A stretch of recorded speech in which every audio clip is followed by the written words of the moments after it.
ओम श्री गणेशाय नमः। ओम सरस्वती नमः। ओम वेदपुरुषाय नमः। ओम गुरुचरण कमलेभ्यो नमः। आप सभी का मेरे YouTube चैनल पर हार्दिक स्वागत है, हार्दिक अभिनंदन है।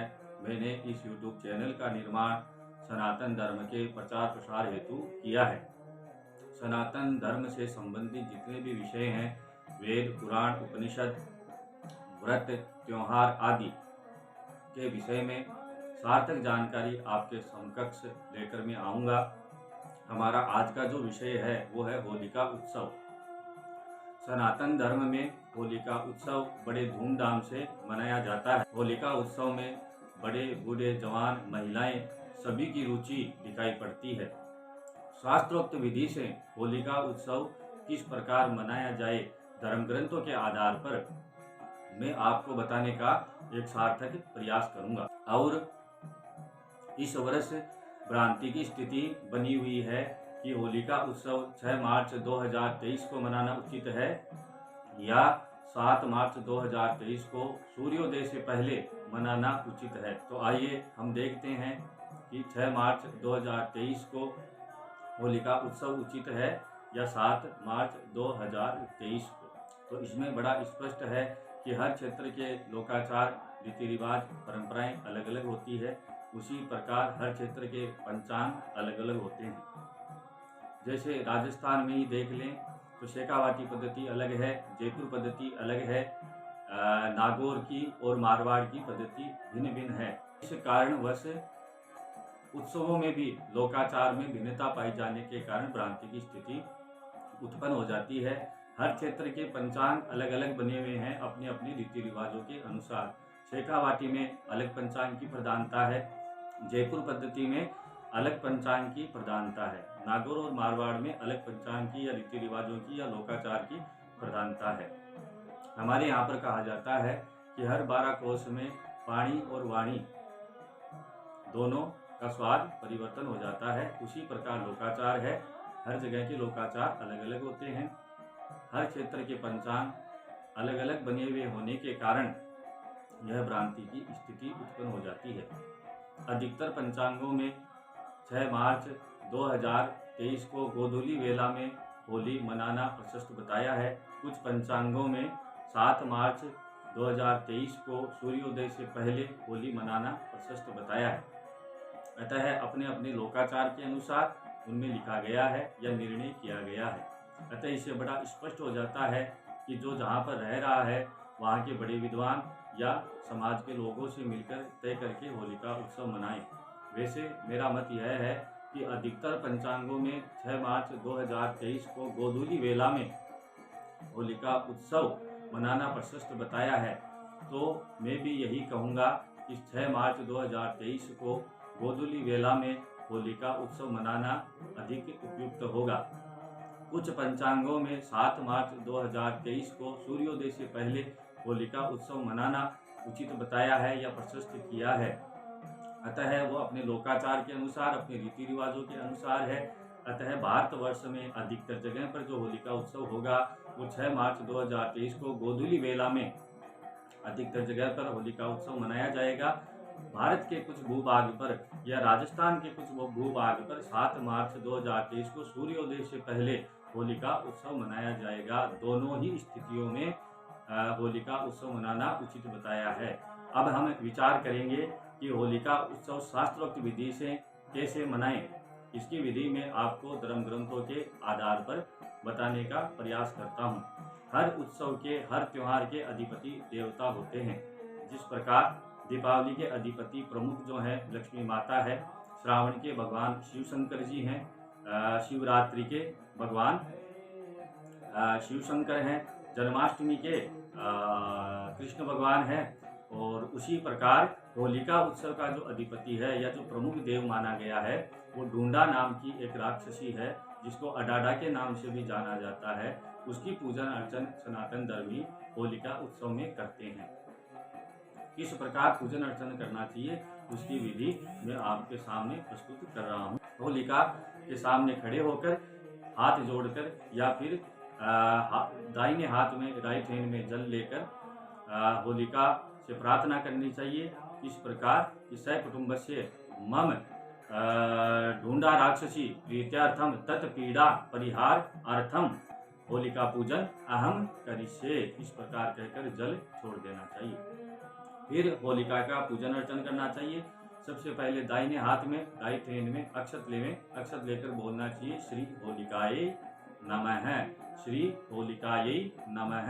उसके पश्चात अक्षत होलिका के ऊपर छोड़ देने चाहिए। फिर उसका पूजन अर्चन करें। ध्यायामि पूजयामि पाद्योर्पाद्यम हस्त्योरर्घ्यम मुखे आचमनीयम सर्वांगेषु स्नानम समर्पयामि। 4 बार जल अर्पण करना चाहिए। उसके विषय में आपको बताते हैं।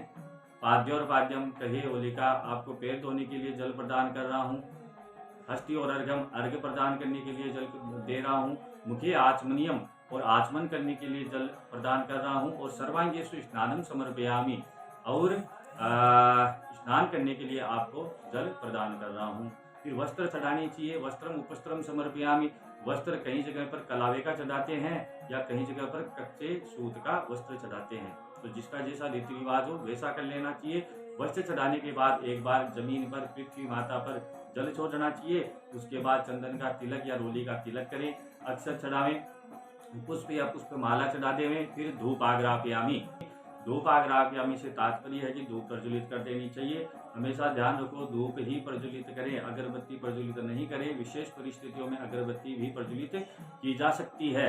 एवं फिर उसके बाद दीप दर्शयामी, दीपक प्रज्वलित करना चाहिए। दीपक प्रज्वलित करने के बाद में हाथ धो लेना चाहिए। उसके बाद प्रसाद नैवेद्य अर्पण करना चाहिए। नैवेद्य अर्थात भोग अर्पण करना चाहिए। जो भी आप लेकर आए हैं होलिका को भोग अर्पण करें।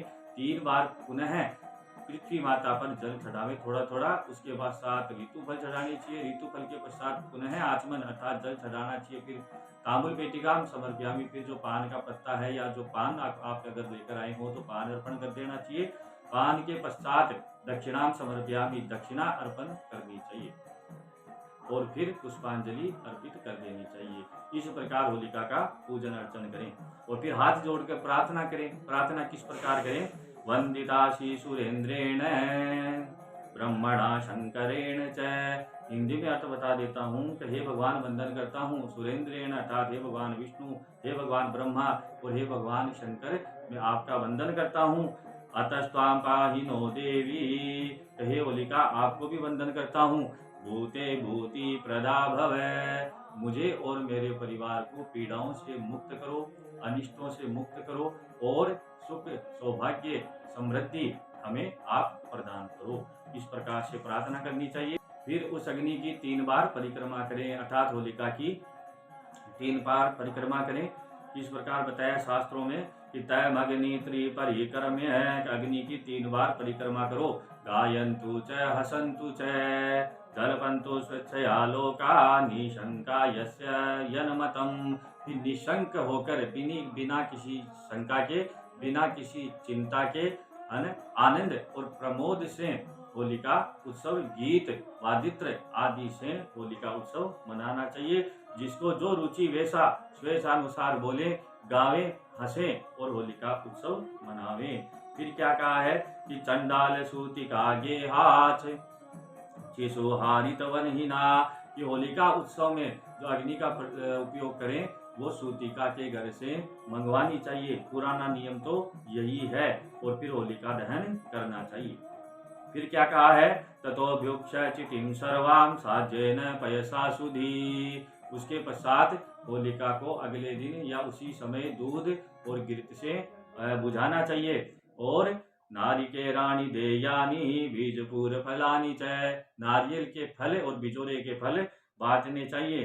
गीतवाद्य तथा नृत्य रात्रि सा नियते जनी, और संपूर्ण रात्रि गीत वादित्र आदि से आनंद प्रमोद के साथ मनानी चाहिए। इस तरह रात्रि में होलिका उत्सव मनाने के पश्चात दूसरे दिन प्रातः काल सब जाति के लोग सम्मिलित होकर परस्पर आमोद प्रमोद क्रीड़ा विनोद से उत्सव की शोभा को बढ़ाना चाहिए और आनंद से होलिका उत्सव मनाना चाहिए।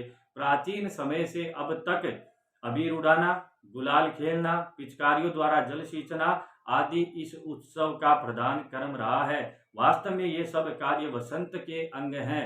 अर्थात वसंत वसंत उत्सव के ही अंग हैं। लेकिन अब वसंत उत्सव इसको नहीं बोला जाता है और इसके संबंध में होली खेलना ही शब्द प्रयुक्त होने लगा है। इस प्रकार मैंने आपको शास्त्रोक्त प्रकार से किस प्रकार होली मनाई जानी चाहिए उसके बारे में संपूर्ण जानकारी प्रदान की। मेरा यह वीडियो आपको अच्छा लगा हो, पसंद आया हो, जानकारी पसंद आई हो तो मेरे इस वीडियो को लाइक करें, शेयर करें, कमेंट करें और मेरे चैनल को सब्सक्राइब कर लें। होलिका दहन की जो कथा है वो मैं आगे के वीडियो में आपके सामने प्रस्तुत करूंगा, क्योंकि वीडियो अधिक लंबा हो रहा है, इसलिए मैं इसको यहीं पर विराम देता हूँ। और अडाडा नाम की जो राक्षसी है या ढूंढा नाम की जो राक्षसी है उसकी जो कथा है वो मैं आगे की वीडियो में प्रस्तुत करने जा रहा हूँ, वो भी आप अवश्य देखें। होलिका दहन की आपको अग्रिम रूप से बधाई, आपके परिवार के लिए, आपके कुटुंब के लिए, हमारा जो समाज है या संपूर्ण भारतवर्ष है या पूरा विश्व है उसके लिए होलिका पर्व सुख समृद्धि शांति वैभव देने वाला हो और हमारी समस्त प्रकार की चिंताएं हैं, समस्त प्रकार का जो अरिष्ट है वो मिटाने वाला हो। एक बार पुनः मैं आपको और आपके परिवार को होलिका दहन के उत्सव की शुभकामनाएं देता हूँ। बोले विष्णु भगवान की